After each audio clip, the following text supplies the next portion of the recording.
শহর জুড়ে নিস্তব্ধতা। ঢাকা শহরের মতো ব্যস্ত শহরের মানুষগুলো নিস্তব্ধতার মায়াজালে আবদ্ধ। রাত প্রায় 1টা ছুঁই ছুঁই। ধানমন্ডিতে গেমস ক্লাবে একটি ছেলে চিল্লিয়ে যাচ্ছে। গেমসের মাঝে এতটাই আকৃষ্ট যে তার আশেপাশে কি হচ্ছে না হচ্ছে সে বিষয়ে একদমই তার খেয়াল নেই। তার গেমসের ব্যাঘাত ঘটিয়ে তার ফোনে কল আসে। প্রথমবার কলটা বেঁচে কেটে যায়, আবার কল দিচ্ছে না পেরে কলটা রিসিভ করতে। আরিয়ান, তোকে নিয়ে আর পারি না। যত সব, তোর বাপ মরে শান্তিতে আছে, তোকে আমার কাছে রেখে গেছে। আমি মরলে বুঝবি। এখনো তুই গেমস খেলাই? বাসায় গিয়ে খেয়ে নে, আজ আমার দেখা হবে। তাড়াতাড়ি বাড়ি যা। কথাগুলো বলে আরিয়ানের মা নাজমা বেগম কলটা কেটে দেয়। আসুন আরিয়ান সম্পর্কে কিছু বলি। এতক্ষণ যে ছেলেটা গেমস খেলায় মগ্ন ছিল তার নাম আরিয়ান মাহমুদ। ছোটবেলায় বাবা রোড অ্যাক্সিডেন্টে মারা যায়। তখন থেকেই নাজমা বেগম সংসার চালানোর জন্য একটা হাসপাতালে নার্সের চাকরি নেয়। আরিয়ান সারাদিন গেমস খেলায় মগ্ন থাকে। গেমস খেলায় নাম্বার 1 আজ পর্যন্ত তাকে কেউ হারাতে পারেনি। তার 4 জন সঙ্গী আছে যাদের সাথে গেমসের দুনিয়ায় এসে পরিচয় হয়, তবে তারা একে অপরকে আজ পর্যন্ত দেখেনি। বাকি সব গল্পের সাথে থাকুন, জানতে পারবেন। আমার গল্পে নায়কের বর্ণনা দিতে পারবো না, তার জন্য সরি। গল্পটা ভালো হলে আশা করি তাতেই সাড়া পাবো। আমার কাছে আমার গল্পটাই একটা চরিত্র। গল্পে আসা যাক। আরিয়ান গেমস খেলা শেষ করে ক্লাব থেকে বের হবে, তখনই আরিয়ানের পাশে থাকা একটা ফোন বেজে ওঠে। আরিয়ান তাকে দেখে তার পাশে বসে গেমস খেলছিল সেই মেয়েটার ফোন। সম্ভবত খুলে ফেলে রেখে গেছে। আরিয়ান ফোনটা রিসিভ করতে। হ্যালো, কে বলছেন? জি, আমি আরিয়ান, আপনার পাশে বসে গেমস খেলছিলাম। সরি, আমার ফোনটা ভুলে ফেলে গেছি। তুমি একটা কাজ করো, আমি তোমাকে ঠিকানা দিচ্ছি, ফোনটা দিয়ে যাও। বিনিময়ে তোমাকে 10,000 টাকা দিব। আরিয়ান বুদ্ধিমান একজন ছেলে। সে এমনিতেই সারাদিন বেকার বসে থাকে। যদি ফ্রিতে 10,000 টাকা পেয়ে যায় তাহলে বেশ কিছুদিন আয়াসে গেম খেলে কাটাতে পারবে। কথাগুলো ভেবে মেয়েটার থেকে ঠিকানা নিয়ে তার বাসার উদ্দেশ্যে রওনা হয়। প্রায় 35 মিনিটে মেয়েটার বাসার সামনে গিয়ে দাঁড়ায়। দরজার সামনে গিয়ে টোকা দেওয়ার আগে ভিতর থেকে আওয়াজ আসে, ভেতরে এসো। আরিয়ান ভিতরে গিয়ে দেখে মেয়েটা শুধুমাত্র একটা টাওয়াল বিছিয়ে সোফায় বসে আছে। চুলগুলো থেকে পানি পড়ছে, তার মানে একটু আগে মেয়েটা গোসল করে বের হয়েছে। আরিয়ান ভালো করে তাকিয়ে দেখে প্রায় টাওয়ালটা হাঁটু উপর পর্যন্ত উঠে আছে। মেয়েটার আপত্তিকর জায়গাগুলো স্পষ্ট দেখা যাচ্ছে। কোনো বৃদ্ধ পুরুষও মেয়েটাকে দেখলে ঝাঁপিয়ে পড়বে। বাসাটা একেবারে ফাঁকা, হয়তো আর কেউ থাকে না। আরিয়ান নিজেকে কন্ট্রোল করে দাঁড়িয়ে আছে। মেয়েটার ডাকে বাস্তবে ফিরে। ফোনটা এখানে রাখো, ওই নাও তোমার 10,000 টাকা নিয়ে চলে যাও। আরিয়ান ফোনটা দিয়ে টাকাগুলো নিয়ে দ্রুত বের হয়ে যায়। রাস্তায় গিয়ে হাঁপ ছেড়ে বাঁচে। মনে মনে বলে, মালটা হেব্বি করা, মন চাইছিল একটু জড়িয়ে ধরি। হুশ, আমি এগুলো কি ভাবছি? আমি তো এক নারীতে আসক্ত হব। কথাগুলো বলে আরিয়ান হেসে দেয়। তখনই মনে পড়ে তার মতো বাসায় নেই। আজকে এই সুযোগ, এক প্যাক মারলে কিছু হবে না। কথাগুলো ভেবে একটা বিয়ার নিয়ে বাসায় চলে যায়। পরের দিন অনেকের চিল্লাচিল্লির আওয়াজ শুনে চোখ ঢলতে ঢলতে ঘুম থেকে ওঠে। চোখ খুলতেই সামনে এত পুলিশ দেখে হতভম্ব হয়ে যায়। তাকিয়ে দেখে তার হাতে হাত করা। আরিয়ানের কিছুই মাথায় ঢুকছে না। চিল্লিয়ে বলতে থাকে, আমার হাতে হাত করা কেন? আমি কি করেছি? আর আপনারা কেন আমার বাসায় কি করেন? চুপ শালা, একটা মেয়েকে রেপ করে ছুরি দিয়ে খুন করেছিস, আর বাসায় এসে দিব্যি ঘুমাচ্ছিস, আর এখন বলছিস তোকে হাত করা কেন পড়াচ্ছি? শালা রেপিস! পুলিশ অফিসারের কথা শুনে আরিয়ানের পায়ের নিচ থেকে মাটি সরে যায়। এগুলা কি বলছে?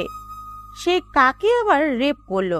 পুলিশ অফিসারে বলার সময় আরিয়ানের মা নাজমা বেগম উপস্থিত হয়। ছেলের হাতে হাত করা আর পুলিশ দেখে কান্না করে দেয়। তবুও নাজমা বেগম নাছোড় বান্দা, ওনার ছেলে এমন কাজ করতে পারেন না। উনি প্রমাণ জিজ্ঞেস করেন। কালকে রাতে আরিয়ান ওই মেয়েটার কাছে যাওয়ার ভিডিও দেখায়, আর মেয়েটাকে যে চাকু দিয়ে খুন করা হয়েছে সেখানে আরিয়ানের ফিঙ্গারপ্রিন্ট পায়। আরিয়ানের হাত ঘড়িটাও পাওয়া যায়। সব প্রমাণ বলছে খুনটা আরিয়ান করছে, আর খুনের আগে মেয়েটাকে বেশ কয়েকবার রেপ করা হয়েছে। নাজমা বেগমের সামনে আরিয়ানের কলার ধরে টানতে টানতে পুলিশ নিয়ে যায়। আরিয়ানকে জেলখানায় বন্দি করা হয়। নাজমা বেগম অনেক দৌড়াদৌড়ি করছে ছেলেকে ছাড়ানোর জন্য, তবুও পারছে না। অনেক উকিল পিছনে ঘুরছে, কেউ কেসটা নিতে চাচ্ছে না, কারণ সমস্ত প্রমাণ আরিয়ানের বিরুদ্ধে। সকাল থেকে নাজমা বেগম থানায় দাঁড়িয়ে আছে ছেলেকে এক নজর দেখার জন্য। আয়াস সাহেব মারা যাবার পর থেকে আরিয়ানের কোনো চাওয়া অপূর্ণ রাখেনি। নিজে কাজ করে তবুও ছেলেকে কাজ করতে দেয় না। কথাগুলো ভেবেই নাজমা বেগমের চোখগুলো ভিজে আসে। পুলিশ অফিসারকে রিকোয়েস্ট করে ছেলের সাথে কথা বলার পারমিশন পেয়েছে। বাবা, তুই একদম চিন্তা করবি না। আমি জানি তুই কোনো কিছু করিসনি। তোর উপর আমার বিশ্বাস আছে। আমি একজন উকিলকে রাজি করিয়েছি তোর কেস নিয়ে আদালতে লড়বে। মায়ের মুখের দিকে তাকিয়ে আরিয়ান কান্না করে দেয়। আম্মু, আমি কোনো রেপ বা খুন করিনি। নাজমা বেগম আরিয়ানকে সান্ত্বনা দিয়ে চলে যায়। আরিয়ান গিয়ে বসে, পকেটে হাত দিতেই কি জানি হাতে আসে। নিয়ে দেখে একটা কাগজটা খুলতেই কিছু লেখা সামনে আসে। রহস্য একটা নাম মাত্র, এই নামের পিছনে হাজার রহস্য বিরাজমান। আমি রহস্য নিয়ে খেলতে ভালোবাসি, আর খুন করো আমার নেশা। হা হা হা। লেখাটা পড়ে আরিয়ানের মাথায় কিছুই ঢোকে না। তখনই কেউ একজন আরিয়ানের মুখ বরাবর লাথি মারে। আরিয়ান মুখ থুবড়ে মাটিতে লুটিয়ে পড়ে, মুখ দিয়ে গল গল করে রক্ত পড়ছে। আস্তে আস্তে সামনে তাকিয়ে দেখে একটা মোটা তাজা লোক দাঁড়িয়ে আছে। তার সাথে বেশ কয়েকজন লোক আছে। তাদের মাঝে একজন বলে উঠল, জেলখানায় এসে পায়ের ওপর পা তুলে বসে আছিস। এখানের কিছু রুলস আছে, বসকে সালাম দিয়ে চলবি, না হয় মেরে পুঁতে রেখে দেবো। সালাম দে। আরিয়ান আস্তে আস্তে উঠে কোনো রকম দাঁড়িয়ে যে লোকটা তাকে লাথি দিয়েছিল তাকে সালাম দেয়। আরিয়ানের সালাম দেওয়া দেখে তাদের মাঝে একজন লোক আরিয়ানকে সজোরে থাপ্পড় দিয়ে বলে, এবারের জন্য তোকে ছেড়ে দিছি, নেক্সট টাইম বসকে দেখেই সালাম দিবি। কথাগুলো বলে লোকটা চলে যায়। আরিয়ানের ব্যথায় কুকাতে থাকে, নাক ফেটে রক্ত বের হয়ে আসছে। দ্বিতীয়বার থাপ্পড়ের কারণে ঠোঁট কেটে রক্ত বের হয়ে যায়। আরিয়ানের মাথায় আসছে না মেয়েটাকে ফোনটা কে করতে পারে। সে তো ফোন দিয়ে টাকা নিয়ে চলে আসে, তাহলে মেয়েটাকে ফোনটা করলো কে? আর জেলে আসার পর এই লোকগুলোই তাকে মারছে কেন? কিছুই মাথায় ঢুকছে না। আরিয়ান ফ্লোরে শুয়ে পড়ে, আস্তে আস্তে ঘুমিয়ে যায়। এদিকে নাজমা বেগম অনেক উকিলের কাছে দৌড়াদৌড়ি করার পরও ওনাদের হয়ে কেউ কেস লড়তে সাহস পায় না। কারণ একটাই, সব প্রমাণ আরিয়ানের বিরুদ্ধে। তবে তাদের মাঝে একজন বলেছে যদি কেউ পারে তাহলে সেটা তারেক সাহেব পারবে। তারেক সাহেব হচ্ছে এখানকার সব থেকে বড় ব্যারিস্টার। নাজমা বেগম তারেক সাহেবের অফিসের সামনে অনেকক্ষণ দাঁড়িয়ে থাকে। একটু পর তারেক সাহেবের সাথে দেখা করার সুযোগ পায়। উনি সবকিছু খুলে বলার পর তারেক সাহেবও না করে দেয়। নাজমা বেগম না পেরে তারেক সাহেবের পায়ে পড়ে যায়। তারেক সাহেব সাথে সাথে উঠিয়ে বলে, কি করছেন কি আপনি? আমি আপনার অনেক ছোট হব, আর আপনি কি না আমার পায়ে পড়ছেন? আচ্ছা ঠিক আছে, আমি আপনার কেসটা নিব, আপনি বাসায় যান। নাজমা বেগম অনেক খুশি হয়ে যায়। উনি সিদ্ধান্ত নেয় কালকে আরিয়ানের সাথে দেখা করতে যাবে। আরিয়ান ঘুম থেকে লাফ দিয়ে উঠে, কারণ তার পুরো শরীর ভিজে একাকার। তাকিয়ে দেখে তার মা মেরেছিল। তাদের মাঝে একজনের এই কাজ। আরিয়ান ছোট ছোট চোখে তাকিয়ে থাকে। তখন লোকটা বলে, তুই এখানে পরে ঘুমাচ্ছিস? তোকে কি বলেছিলাম? চল, বস তোকে ডাকে, না গেলে তোর কপালে শনি আছে। কথাগুলো বলে লোকটা চলে যায়। আরিয়ান ধীরে ধীরে লোকটাকে ফলো করে তার পিছু পিছু যায়। লোকটা একটা রুমের ভিতরে ঢুকে। আরিয়ান তাকে অনুসরণ করে ঢুকে দেখে তাদের যে বস শুয়ে আছে, আর বাকিরা তার হাত পা টিপে দিচ্ছে। আরিয়ান যাওয়ার পর তাদের বস উঠে বসে আর বলে, আজ থেকে তুই আমার কাজ করবি। এদিকে গোসলখানা আছে, যা গিয়ে আমার কাপড়গুলো ধুয়ে দে। লোকটা কথাগুলো বলে তার কিছু কাপড় আরিয়ানের দিকে ফিকিয়ে দেয়। আরিয়ান মনে মনে ভাবে তার নিজের কাপড়গুলো কখনো ধুয়ে দেখেনি, আর আজ জেলখানায় তাকে অন্যের কাপড় ধুয়ে দিতে হচ্ছে। আসলে ভাগ্য কাকে কোথায় নিয়ে দাঁড় করায় বলাই মুশকিল। আরিয়ান কাপড়গুলো নিয়ে খুব কষ্ট করে ধুয়ে দেয়। বাইরে বের হতে একজন লোক আরিয়ানকে ডাকে। আরিয়ান লোকটার কাছে যাওয়ার পর লোকটা বলে, তুমি কি নতুন এসেছো? জি। তার জন্যই হাত কাটার স্বপন তোমাকে এভাবে খাটাচ্ছে। নতুন কেউ আসলেই সে এভাবে কাজ করায়। জেলখানায় সবাই তার কথায় উঠবস করে, কেউ কথা না মানলে তাদের অনেক মারধর করে। লোকটা কথাগুলো বলে চলে যায়। এদিকে আরিয়ান চিন্তায় অস্থির, সে কি আহত ছাড়া পাবে? তার মা কি পারবে তাকে ছাড়িয়ে নিতে? খুব কান্না পাচ্ছে তার। কেন যে 10,000 টাকার লোভ করতে গেল? কথায় আছে, লোভে মানুষকে মৃত্যুর দুয়ারে এনে দাঁড় করায়। আরিয়ানের মনে হচ্ছে তাকে তার লোভটাই মৃত্যু পর্যন্ত নিয়ে যাবে। এভাবে দিনটা চলে যায়। নাজমা বেগম তারেক সাহেবকে নিয়ে আরিয়ানের সাথে দেখা করে অনেক কিছু জিজ্ঞেস করে। কথা বলে নাজমা বেগমকে নিয়ে তারেক সাহেব চলে যায়। এভাবে কয়েকদিন চলে যায়। আরিয়ানকে প্রতিদিন নানান অজুহাতে হাত কাটা, স্বপন মারধর করে। আরিয়ান সহ্য করা ছাড়া আর কোনো কাজ নেই। রাত প্রায় 2টো ছুঁই ছুঁই। একটা লোক চেয়ারে বসে অট্ট হাসিতে ফেটে পড়ছে আর বলছে, অন্যর কান্নায় এত আনন্দ পায় কেন? অন্যকে ছটফট করতে দেখে আমার আলাদা তৃপ্তি আসে কেন? পাপীরা পাপ করে আর আমিই স্বয়ং পাপ। আজ তারেক সাহেব একা আসে, নাজমা বেগম আসে না। তারেক সাহেবকে একা দেখে আরিয়ান প্রশ্ন করে, আপনি একা কেন? আম্মু কোথায়? আম্মু আসেনি? আম্মু কি আমার উপর রাগ করে আছে? আরিয়ানের কথা জবাবে তারেক সাহেব আরিয়ানকে একটা চিরকুট ধরিয়ে দেয়। সেখানে লেখা, আরিয়ান বাবা, আমি তোর অপদার্থ মা। তোকে আমি কিছুই দিতে পারিনি। আমি চাই না আমি বেঁচে থাকতে তোর মৃত্যু হোক, তাই আমি চলে যাচ্ছি। তুই আমাকে মাফ করে দিস। তোকে সবসময় বকাবকি করেছি, কখনো বলিনি তোকে আমি অনেক ভালোবাসি বাবা। তোর আম্মু তোকে অনেক ভালোবাসে, আমাকে মাফ করিস বাবা। লেখাটা দেখে আরিয়ান কান্না করে দিয়ে বলে, আমার আম্মু কোথায়? বিনিময়ে তারেক সাহেব বলে, তোমার আম্মু গলায় রশি দিয়ে আত্মহত্যা করে। আর এই নাও, এই মালাটা তোমাকে দিতে বলেছিল, এটা সব সময় পরে থাকতে। আর তুমি অপরাধ মেনে নাও, আমি তোমার সাজা কম করিয়ে দিব। কথাগুলো বলে তারেক সাহেব চলে যায়। আরিয়ান খুব করে কান্না করে। তার বেঁচে থাকার সম্বল, তার মাটাও তার ভুলের জন্য আজ দুনিয়া ছেড়ে চলে গেল। নিজেকে কখনো মাফ করতে পারবে না। আরিয়ানের কান্না করার মাঝেই হাত কাটা স্বপন সে আরিয়ানকে থাপ্পড় মেরে বলে, শালা, তোকে কাজ দিয়েছিলাম, করেছিস? একে তো নিজের মায়ের মৃত্যুর জন্য নিজেকে দোষ দিচ্ছে আর নিজেকে অপরাধী মনে করছে, সেখানে যখন স্বপন এসে আরিয়ানকে থাপ্পড় মারে, আরিয়ানের চক্ষুগুলো রক্ত বর্ণ ধারণ করে। বসা থেকে উঠে মুখ বরাবর সজোরে একটা পাঞ্চ মারে। আরিয়ানের পাঞ্চের কারণে হাত কাটা স্বপন 10 হাত দূরে গিয়ে পড়ে। মা বলে চিল্লিয়ে ওঠে। তার চিল্লানোর আওয়াজ শুনে তার সাথীর গুলোও আসে। আরিয়ান একে একে সব কয়টাকে শুইয়ে দেয়। হুট করে পিছন থেকে একজন ছুরি দিয়ে আরিয়ানের পিছনে বসিয়ে দেয়। আরিয়ান পিছনে তাকিয়ে লোকটাকে সজোরে লাথি মারে। আস্তে আস্তে চোখগুলো ঝাপসা হয়ে আসে। যখন চোখ খুলে তখন নিজেকে হাসপাতালের বেডে আবিষ্কার করে।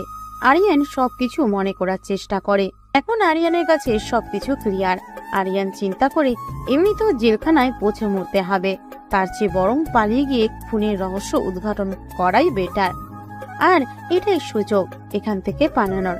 বাহিরে গিয়ে দেখে কড়া সিকিউরিটি, তবে জানালা দিয়ে যাওয়া যাবে, কারণ সে নিচতলা বেডে শুয়ে। রাত 2টা ছুঁই ছুঁই। আরিয়ান এখনো সজাগ। আজকে যেভাবেই হোক পালাতে হবে। আস্তে আস্তে জানালার গ্রিলগুলো খুলে যেই বের হবে, তখনই একজন পুলিশ দেখে চিল্লাতে শুরু করে। আরিয়ান কোনো রকম বের হয়েই খুঁড়িয়ে দৌড় লাগায়, কারণ আরিয়ান আগ থেকেই জখম হয়ে আছে। হাসপাতাল থেকে বের হয়ে যেই রাস্তায় যায়, তখনই একটা মাইক্রো এসে তার সামনে এসে দাঁড়ায়। মাইক্রোতে 2জন লোক, তার মাঝে একজন বলে ওঠে, আরিয়ান, জীবন বাঁচাতে হলে মাইক্রোতে উঠে আসো, আমরা তোমাকে বাঁচাতে এসেছি ফার্স্ট। লোকটার কথা শুনে আরিয়ান কোনো চিন্তা ছাড়াই মাইক্রোতে উঠে বসে, কারণ আপাতত পুলিশ থেকে বাঁচতে পারলেই হয়। তারা কারা পরে দেখা যাবে। আরিয়ান মাইক্রোতে উঠতেই নিমিষেই মাইক্রো হাওয়া হয়ে যায়। পুলিশ খুঁজে পায়নি। বেশ কিছুক্ষণ জার্নির পর মাইক্রোরা একটা পাহাড়ি অঞ্চলে এসে থামে। লোক 2জন বের হয়ে যায়, সাথে আরিয়ানকেও বের হয়ে তাদের পিছু পিছু আসতে বলে। আরিয়ান তাদের পিছু পিছু যায়। লোক দুজন একটা সুইচে চাপ দিতেই মাটির নিচ থেকে একটা সরু রাস্তা বের হয়ে আসে। তারা তিনজন রাস্তাটা দিয়ে চলতে শুরু করে। এদিকে আরিয়ানের মনে হাজার প্রশ্ন।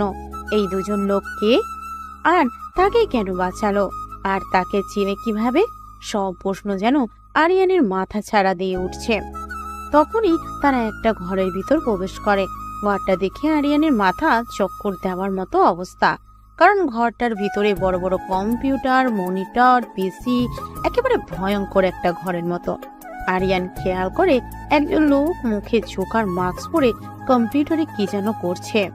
তাদের সবার পায়ের আওয়াজ শুনে লোকটা কম্পিউটার থেকে চোখ সরিয়ে তাদের দিকে তাকায়। আরিয়ান চোখের দিকে তাকিয়ে অবাক হয়ে যায়, কারণ চোখগুলো মনে হচ্ছে কোনো মেয়ের। আরিয়ানের এভাবে তাকানো দেখে সবাই হো হো করে হেসে দেয়। একজন বলে, নীল শোন, আরিয়া খুব ভয়ে আছে, দেখ কিভাবে ভয়ে ভয়ে তাকাচ্ছে। বেচারাকে আর ভয় দেখিয়ে লাভ নেই, চল এখন আমাদের পরিচয় দিয়ে ওকে ভয়মুক্ত করি। আদ্রের কথা শুনে নীল মুচকে এসে বলে, আরিয়ান, আমরা একটা স্কোয়াড, মনে আছে তোর? আরে গাধা, আমরা তোর গেমিং স্কোয়াড। আরিয়ানের সব মনে পড়ে যায়। তার স্কোয়াড ছিল, সেখানে নীল, আদ্র আর তানিশা ছিল। আরিয়ান তাদেরকে জড়িয়ে ধরে বলে, সরি, এত ডিপ্রেশনের মাঝে মাথা থেকে চলে গিয়েছিল। তোরা কেমন আছিস? আরিয়ান কথা বলতে বলতে আদ্র আর নীলকে ছেড়ে তানিশাকে জড়িয়ে ধরতে যাবে, তখনই তানিশা আরিয়ানকে থাপ্পড় বসিয়ে দেয় আর বলে, অসভ্য লুচু বেটা, একটা মেয়েকে জড়িয়ে ধরতে আসিস তো লজ্জা করে না? আরিয়ান গালে ধরে অবাক হয়ে পড়ে। তুই মেয়ে কিভাবে আমাদের সাথে না ছেলের বয়সে কথা বলতি? আরিয়ানের কথায় আদ্র আর নীল হাসতে শুরু করে। আদ্র বলে, আর বলিস না, আমরাও সেম থাপ্পড়ই খেয়েছি। তুই যে এত বড় বিপদে আমরা কেউ জানতাম না। হুট করে গেম আসা বন্ধ, আমরা তো পাগল হয়ে গিয়েছিলাম। তারপর হুট করে তানিশা আমাদেরকে দেখা করতে বলে। তানিশার সাথে দেখা করে জানতে পারি তুই এত বড় বিপদে পড়েছিস। এখন বলতে পারিস তানিশা কিভাবে তোর ব্যাপারে খোঁজ নিয়েছে? তাহলে শোন, তানিশা হলো লেডি হ্যাকার। অনেক বড় বড় হ্যাকারকেও সে নাকানি চুবানি খাওয়াতে পারে। আর আমি কার রেসিংয়ে মেডেল পেয়েছি। আর পাঠক পাঠিকারা নীল কি করে তা গল্পের মাঝে থাকেন জানতে পারবেন।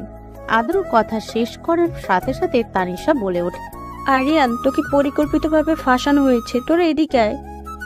তানিশা কথাগুলো বলে তাদের সবাইকে কম্পিউটারের সামনে এনে দেখাতে থাকে।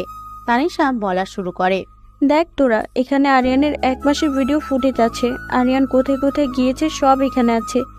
খেয়াল করে দেখ, আরিয়ান যেখানে গিয়েছে ওই যে লাল রঙের মাইক্রো কারটা আরিয়ানকে ফলো করেছে। খোঁজ নিয়ে জানতে পারি কারটা এখানকার এমপির ছেলের। অনেক বড় একটা রহস্য আছে এর মাঝে। আরেকটা বিষয়, আরিয়ান যখন ফোনটা নিয়ে মেয়েটার বাসায় ঢুকে তার ভিডিও ফুটেজ পাওয়া যায়, কিন্তু আরিয়ানের বের হওয়ার কোনো ফুটেজ নেই। আর আরিয়ান যখন মেয়েটার বাসায় যায় ওই দিনও লাল রঙের মাইক্রোটা তাকে ফলো করে। সেম কাহিনী 2016-তে এভাবে কয়েকটা খুন হয়, যেখানে লাশের পাশে খুনির চুল, ঘড়ি, ফিঙ্গারপ্রিন্ট পাওয়া যায়। আরিয়ানকে পরিকল্পিতভাবে ফাঁসানো হয়েছে, অনেক বড় চক্রান্ত হয়েছে তার সাথে। তানিশার কথায় সবাই চিন্তিত। আরিয়ানের চোখে কান্নার ছাপ, কারণ তার মাকে সে হারিয়েছে। আদ্র বলে, আরিয়ান, তুই কোনো চিন্তা করি, আমরা সবাই তোর পাশে আছি। তোকে নির্দোষ প্রমাণ করবই ইনশাল্লাহ। দেখ নীলকে, বেচারা বউকে ফেলে রেখে আমাদের সঙ্গ দিচ্ছে তোকে বাঁচানোর জন্য। আরিয়ান তাদের সবাইকে একসাথে জড়িয়ে ধরে কান্না করে দেয়।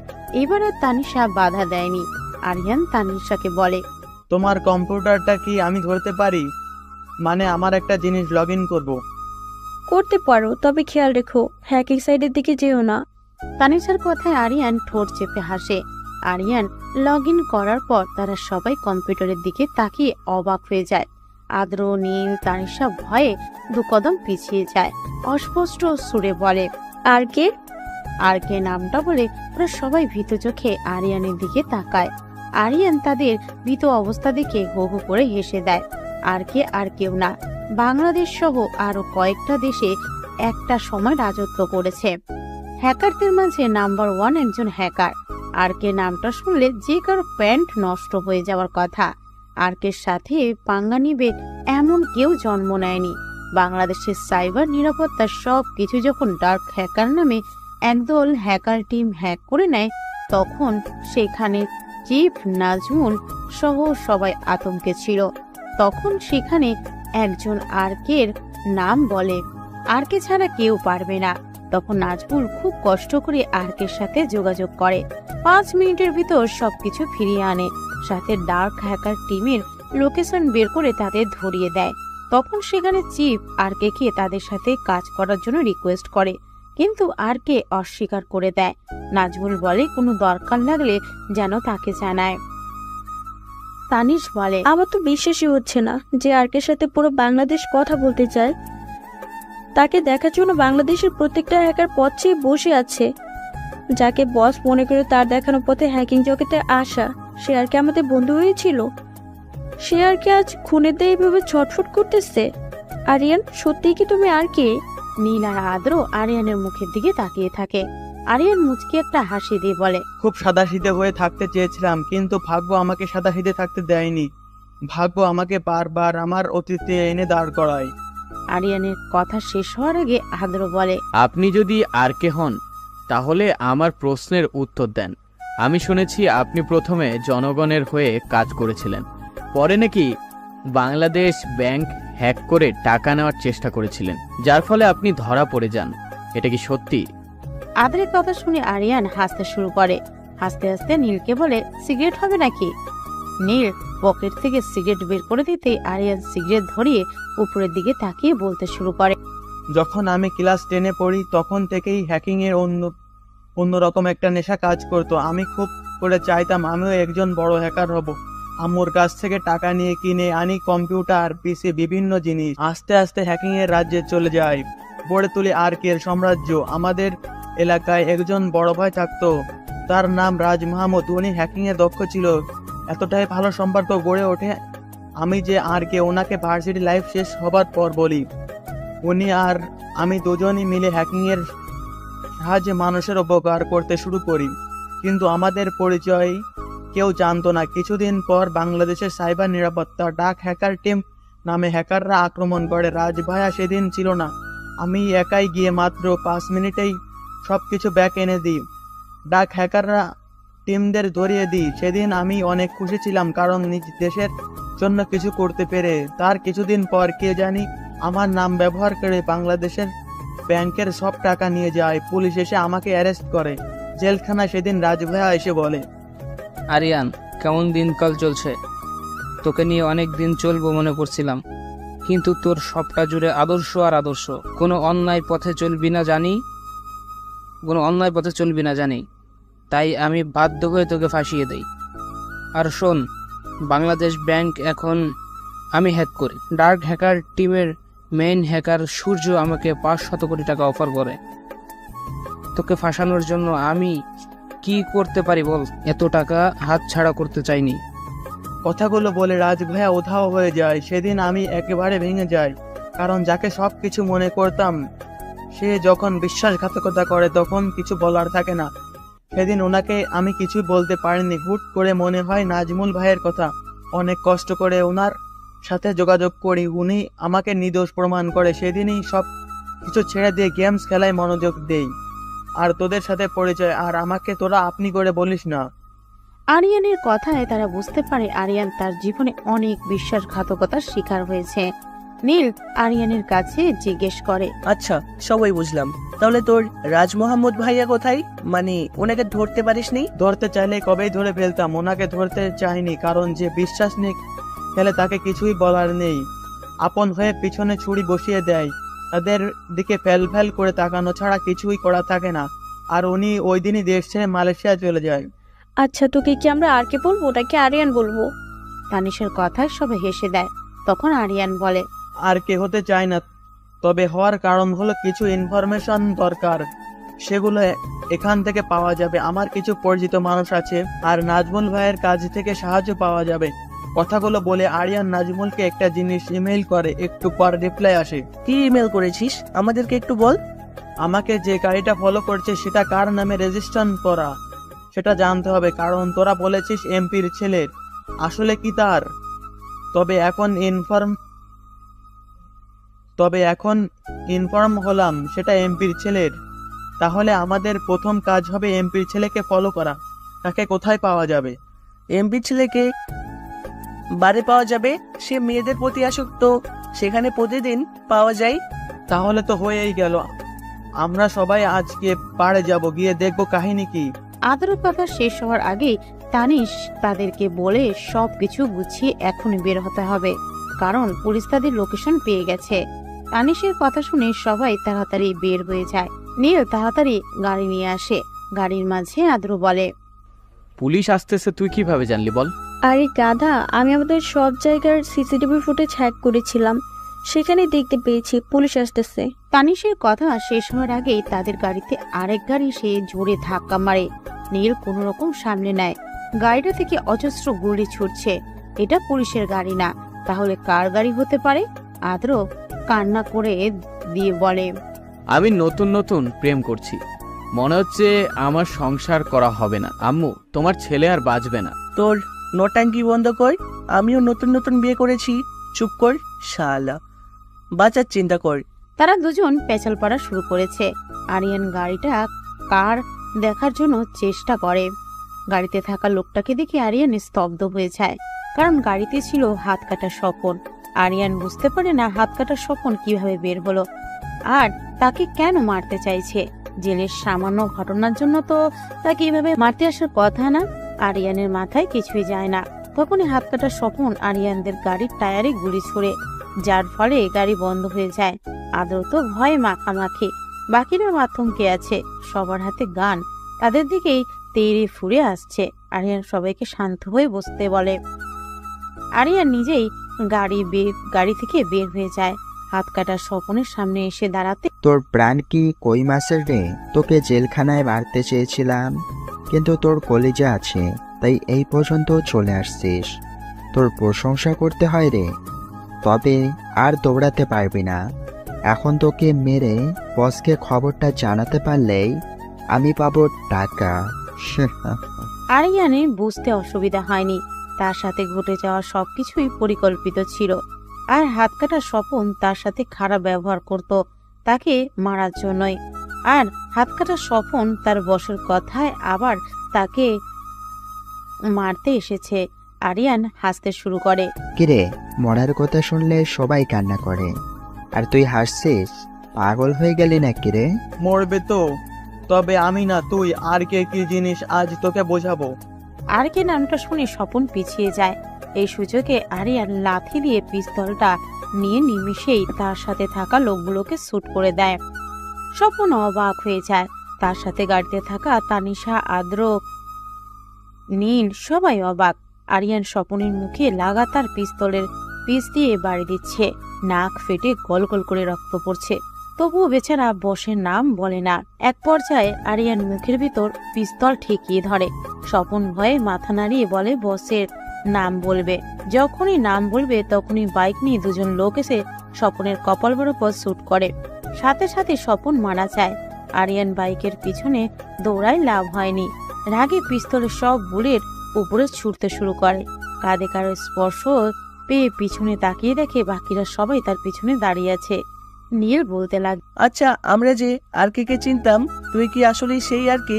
যদি তাই হতো তাহলে আমরা আর কে সম্পর্কে যা শুনেছি সবাই কি মিথ্যা? আমরা তো ঠান্ডা মাথার মাস্টার মাইন্ড আর কে চিনি। সে কখনো না রেগে ঠান্ডা মাথায় চিন্তা করে। নীলকে থামিয়ে আদ্র বলে, আরিয়ান, তুই আর কে হয়ে চিন্তা কর।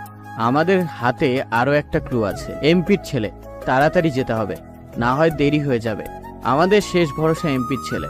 আদ্রর কথা শুনে তারা তিনজন স্বপনের গাড়ি নিয়ে বের হয়ে যায়। সাথে একটা করে পিস্তল নিয়ে নেয়, কারণ রাস্তায় দরকার লাগতে পারে। বারটা খুঁজতে খুঁজতে তাদের অনেকটা দেরি হয়ে যায়। আবার পুলিশ তাদের পিছনে পড়েছে। তারা কেউ বুঝতে পারছে না এই পুলিশ শহরটার কোথা থেকে উদয় হয়। তারা বাড়ি গিয়ে দেখে সেখানে কেউ নেই, আর সবকিছু ছড়িয়ে ছিটিয়ে আছে। এমপি ছেলের লাশটা ফ্লোরে পড়ে আছে, পুরো শরীর রক্তাক্ত, খুব বাজেভাবে মারা হয়েছে। আরিয়ান তাদের সবাইকে নিয়ে তাড়াতাড়ি বের হয়ে যায়, কারণ এখন পুলিশ আসার সম্ভাবনা বেশি। তারা সবাই আদ্রর বাড়িতে চলে যায়, কারণ আদ্রর ফ্যামিলি তার সাথে থাকে না, একা থাকে। আমরা যেখানে যাচ্ছি সেখানে পুলিশ হাজির, গুন্ডা পান্ডা এসে হাজির হয়ে যায়। আমার মনে হচ্ছে আমাদের পিছনে লোক লাগানো আছে। আদ্রর কথা শুনে নীল বলে, আমারও সেম মনে হচ্ছে। কিভাবে তারা হাজির হয়ে গেছে, আর পুলিশ তো পিছুই ছাড়ছে না। আমরা সবাই বিপদে আছি, শেষ ভরসাও হারিয়ে ফেলেছি। আমার কাছে মনে হচ্ছে না আমাদেরকে ফলো করছে। আমি লক্ষ্য রেখেছি হুটহাট পুলিশ আসছে, তবে কাউকে ফলো করতে দেখিনি। আর বাড়ি যাব এটা আমরা ছাড়া কেউ জানে না। তাহলে সেখানে এমপির ছেলেকে কে মারলো? তানিশের কথায় আরিয়ানের কাছে যুক্তিসঙ্গত মনে হয়েছে। তখনই তার মনে পড়ে যায় তার গলায় তার মায়ের শেষ চিহ্ন লকেটের কথা। লকেটটা একটা চুমু দিয়ে আরিয়ান হাসতে শুরু করে আর বলে, আমাদের রাজ্যটা একদম রাফিয়ান রাজ্যের মতোই। কে কাকে মেরে তার স্থান নিতে চায় কেউ জানে না। তবে শিয়াল যতই চালাক হোক, জঙ্গলে রাজা সিংহই থাকে। এটা আমার রাজ্য, রাজা ছিলাম, রাজাই থাকবো। রাস্তার কুকুররা দূর থেকে ঘেউ ঘেউ করতে পারবে, কাছে এসে লড়াই করার শক্তি লাগে। আরিয়ানের কথার আগামাথা কেউ বুঝতে পারল না, সবার মাথার উপর দিয়ে গেল। তবে তারা বুঝতে পেরেছে আরিয়ান তার আগের রূপ ধারণ করবে, যে রূপে সবার প্যান্ট নষ্ট হয়ে যায়। এদিকে রাজ মালয়েশিয়া থেকে ছটপট করছে, সেখানে নিজের একটা গ্যাং তৈরি করেছে। রাজ মাহমুদ নামটা সবার জন্য এক আতঙ্ক। তবে আরিয়ানের সাথে বেইমানি করার পর সব সময় তার একটা খারাপ লাগা কাজ করে। আরিয়ান তাকে অনেক বিশ্বাস করত, কিন্তু সে বিশ্বাসের মর্যাদা জিততে পারেনি। রাজের ভাবনার মাঝেই তার ফোনটা বেজে ওঠে। তাকিয়ে দেখে অনেকদিন পর ডার্ক হ্যাকার কিং এর লিডার সূর্য তাকে ফোন দিয়েছে। ফোনটা রিসিভ করতেই বলে, রাজ, তোমাকে আমার দরকার। তুমি হয়তো জানো আরিয়ানকে চিফ নাজমুল ছাড়িয়ে নিয়ে গেছে, কিন্তু ডার্ক হ্যাকার টিমদের সাথে আমার একমাত্র আদরের ভাইটাও ছিল। আরিয়ানের জন্য আমি আমার ভাইটাকে হারিয়ে ফেলি, তাই সেদিন তোমাকে টাকা দিয়ে আরিয়ানকে জেলে পাঠায়। লাভ হয়নি, তাই আবার একটা নতুন গেমে আরিয়ানকে ফাঁসিয়ে দিই। কিন্তু আরিয়ানের কই মাছের প্রাণ সেখান থেকে বেঁচে গেল। তুমি দেশে আসো, আরিয়ানকে মারবার জন্য তোমাকে যত টাকা লাগে আমি দিব। তার বিনিময়ে আরিয়ানের লাশ আমার সামনে দেখতে চাই। সূর্যের কথা শেষ হতেই রাজ বলে, আপনি হয়তো জানেন রাজ মাহমুদ টাকার বিনিময়ে সবকিছু করতে পারে। আমার ডিকশনারিতে টাকার আগে কিছুই নেই। जब पैसा की बात होती है तब मैं सब कुछ करने के लिए तैयार हूँ। हा हा हा, आई एम कमिंग। কথাগুলো বলে রাজ কলটা কেটে দেয়। এদিকে সূর্য পায়ের উপর পা তুলে সিগারেটের টান দিয়ে ধোঁয়াগুলো উপরে ছুঁড়ে মেরে বলতে লাগে, মাস্টারমাইন্ডের জগতে কেউ কাউকে বিশ্বাস করতে পারে না। টাকার বিনিময়ে ভাই ভাইকে মারতেও দুবার চিন্তা করে না। পুরো গেমটা আমার। আর কে? তুই আরিয়ান। সেই কবে থেকে জানি। প্রথমে মনে করেছিলাম তোকে আমার দলে নিয়ে কাজ হাসিল করব, কিন্তু তুই হলে বিষাক্ত সাপ, তাই তোর উপহার মৃত্যু। রাত প্রায় 2টা ছুঁই ছুঁই। রাতের নির্জনতায় শহরটা স্তব্ধ। শহরের বেশিরভাগই মানুষ ঘুমে কাতর। আরিয়ান মুখে সিগারেট গুছিয়ে বেলকনি দিয়ে দূর আকাশের দিকে তাকিয়ে আছে। কতই না নিষ্ঠুরী জগৎ। যতই পিছনে ছেড়ে আসতে চায়, ততই বাস্তবতা তাকে তার নিষ্ঠুর জগতে এনে দাঁড় করায়। সে চায় না অন্ধকার জগতে আবার এসে তাণ্ডব চালাতে, তবে তাকে বাধ্য করেছে। আরিয়ান তার মায়ের শেষ চিহ্ন লকেটের দিকে তাকিয়ে বাঁকা একটা হাসি দিয়ে ল্যাপটপের সামনে বসে কাজ করতে শুরু করে। কাজ শেষ করে অট্টহাসিতে ফেটে পড়ে। তার হাসির আওয়াজে এতই তীব্র ছিল তানিশা ঘুম থেকে উঠে যায়।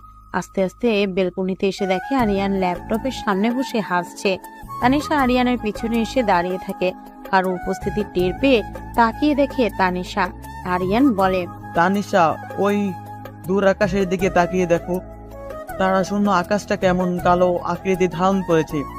একটু আগেই কত সুন্দর তারা চাঁদ সহ ছিল, কিন্তু সময়ের ব্যবধানে পাল্টে গেল।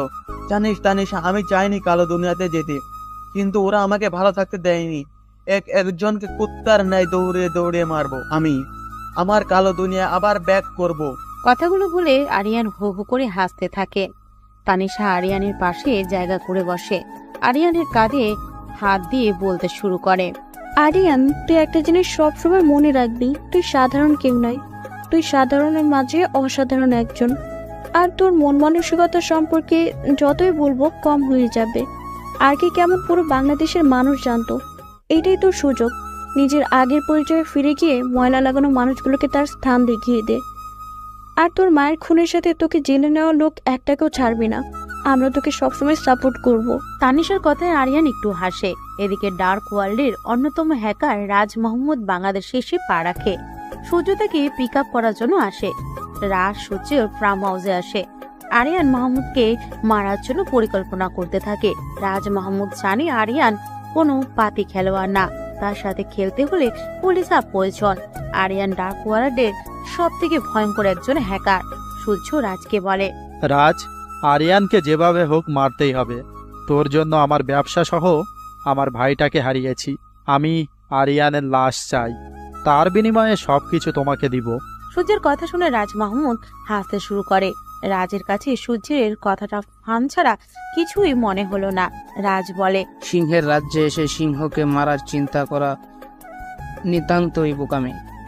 সিংহ এমন একটা প্রাণী যার গর্জনে জঙ্গলের সব প্রাণীর আত্মা শুকিয়ে যায়। ভয়ঙ্কর প্রাণীও সিংহের ভয়ে কাঁপাকাঁপি করে। আরিয়ান হচ্ছে একটা জলজ্যান্ত সিংহ, এত সহজে তাকে মারা যাবে না। আচ্ছা সূর্য সাহেব, আমাকে একটা খবর দিতে পারেন? রাজের কথায় সূর্য মাথা। আমাদের হ্যাকিং জগতের সাথে ভয়ঙ্কর একটা মাফিয়ার আবির্ভাব হয়েছিল। কয়েক মাসে তাদের ডাকনাম বিভিন্ন দেশে ছড়িয়ে গিয়েছিল, যার নাম ছিল ডেভিল কিং। তার বিষয়ে আমাকে কিছু বলতে পারেন? রাজের কথায় সূর্য বলে, ডেভিল কিং হুট করেই হারিয়ে যায়, তবে ডেভিল কিংকে কেউ দেখেনি। আমাদের যেমন সাইবারের রাজত্ব, তেমন ডেভিল কিংয়েরও ছিল মাফিয়ার জগতে রাজত্ব। আচ্ছা, তুমি ডেভিল কিংয়ের কথা কেন জিজ্ঞেস করতেছো? কারণ আরিয়ানকে মারতে হলে কোনো মাফিয়ার সাহায্য নিতে হবে। মাফিয়াদের কাজ টাকার বিনিময়ে কাজ করা। আমার টিম সহ একজন মাফিয়াকে লাগবে। মিস্টার কিং নামে বর্তমান একদল মাফিয়া আছে, যারা পুরো বাংলাদেশে নিজেদের টিম দিয়ে ঘেরাও করে রেখেছে। তাদের সাথে কথা বলা দরকার। তারা সঙ্গ দিলে আরিয়ানকে মারতে আমাদের সহজ হয়ে যাবে। সূর্যের কথা শুনে রাজ ঠোঁট বাঁকিয়ে হাসতে থাকে, কারণ রাজ মাহমুদকে এমন কোনো মানুষ নেই চিনে না। এদিকে আরিয়ান তানিশার সাথে গল্প করে ঘুমাতে চলে যায়। নীল সকালে উঠে সবাইকে জাগিয়ে দেয়, কারণ তাদের কাছে কোনো রকম ক্লু নেই। আরিয়ানের সাথে হয়তো তাদের জীবনটাও শেষ হয়ে যাবে। সবাই চিন্তিত, শুধু আরিয়ান বাদে। আরিয়ান সবাইকে নিয়ে একটা জঙ্গলে চলে যায়। ভয়ঙ্কর একটা জায়গা। দিনের সময় বিদকুটে অন্ধকার। আরিয়ান তাদের নিয়ে জঙ্গলের একেবারে ভিতরে গাড়ি থামায়। আন্দ্র এমনিতেই ভীত। সে তো নীলকে একবার জড়িয়ে ধরে আছে। নীল সহ্য করতে না পেরে বলেই বসলো, কি রে আদ্র, আমি কি তোর গার্লফ্রেন্ড লাগি নাকি? যেভাবে আমাকে জড়িয়ে ধরে আছিস, আমার বিবাহিত বউ আমাকে এভাবে ধরেনি। নীলের কথায় তানিশা জোরে হেসে দেয়। আদ্র লজ্জায় পড়ে যায়। তানিশা আরিয়ানকে বলে, আরিয়ান, তুই আমাদেরকে কোথায় নিয়ে যাচ্ছিস একটু বলবি? এই ভয়ঙ্কর জঙ্গল দেখেই গা শিউরে উঠছে। তানিশার কথায় আরিয়ান থমকে যায়। আরিয়ানের সাথে সাথে তারাও দাঁড়িয়ে যায়। আরিয়ান জঙ্গলের ভিতর একটা গুহায় প্রবেশ করে। আরিয়ান সাইডে একটা বাটনে চাপ দিতেই গুহাটা কেঁপে ওঠে। আস্তে আস্তে একটা দরজা খুলে যায়। আরিয়ান তাদের নিয়ে ভিতরে প্রবেশ করে। সবাই আরিয়ানের এই সিক্রেট রুমটা দেখে ভয় পেয়ে যায়, কারণ এই রুমটা দেখে সবাই বলবে এটা ভয়ঙ্কর কারো রুম। আরিয়ান কম্পিউটারের সামনে বসে হাসতে থাকে। আরিয়ানের হাসির আওয়াজ শুনে বাকিদের মাথায় কিছুই যায় না। তানিশা বলে, তুই এভাবে হাসছিস কেন? মাঝে মাঝে তোর যে কি হয়ে যায় বুঝ না বাপু। রাজ্যটা আমার, আমি আমার রাজ্যের রাজা। আমাকে মারার জন্য নতুন একটা ফন্দি আটতে ব্যস্ত খ্যাকশিয়ালের দল। রাজ বাংলাদেশে এসেছে, মনে করেছি তাকে ছেড়ে দিব, কিন্তু রাজের কপালে ছাড় নেই। তাই আবার আমার রাজ্যে এসে আমাকে মারার ফন্দি আটছে, ব্যস্ত হয়ে পড়েছে। তোমাদের এখানে আনা এই রুমটা পাওয়ার বাটনের আমার ফিঙ্গারপ্রিন্টস দেওয়া। আমার হাত ছাড়া কেউ খুলতে পারবে না, তাই এটা নিরাপদ জায়গা। আমার মাইন্ড স্টাইল দেওয়ার পালা। হা হা হা। বেশ অনেকদিন চলে যায়। এমআরের লোকেরা আরিয়ানকে পাগলের ন্যায় খুঁজে চলেছে। রাজ আর সূর্য তাদের ফার্ম হাউসে বসে সিগারেটের ধোঁয়া আকাশে উড়াচ্ছে। রাজ বলে, আরিয়ান হয়তো গা ঢাকা দিয়েছে, তাকে খুঁজেই পাচ্ছি না। একদিকে পুলিশ, অন্যদিকে মাফিয়ার লোক। শালা বেঁচে যাবে কিভাবে? রাজের কথায় সূর্য হাসতে থাকে। হাসতে হাসতে রাজকে, রাজ, ঢাকা সিটিতে 105 নম্বর বাড়িতে তোমার লোক পাঠাও। আরিয়ানকে সেখানে পাবে, কোনোভাবে যেন বাঁচতে না পারে। সূর্যের কথায় রাজ অবাক হয়ে যায়, কারণ সূর্য জানে কিভাবে আরিয়ান সেখানে আছে। রাজ প্রশ্ন করতে যাবে, তখনই সূর্য বলে, কিছু কিছু জিনিস অজানা ভালো। থাক না অজানা হয়ে, তোমার লোক পাঠাও আরিয়ানকে যেন সেখানে শুট করে দেয়। রাজ তার লোকদের পাঠিয়ে দেয়। একটু পর একজন লোক খবর দেয় আরিয়ানকে সেখানে ঘুমন্ত অবস্থায় পায় আর ঘুমের মাঝেই শুট করে দেয়। কথাগুলো শুনে তাদের কারো বিশ্বাস হয় না। তারা দুজন আরিয়ানকে স্বচক্ষে দেখার জন্য চলে যায়। তারা গিয়ে বিস্ময়ভাবে তাকিয়ে থাকে, কারণ তাদের সামনে আরিয়ানের লাশ। দুজনেই খুশি, কারণ মাস্টার মাইন্ডের জগৎ থেকে আরিয়ানকে সরিয়ে দিয়েছে।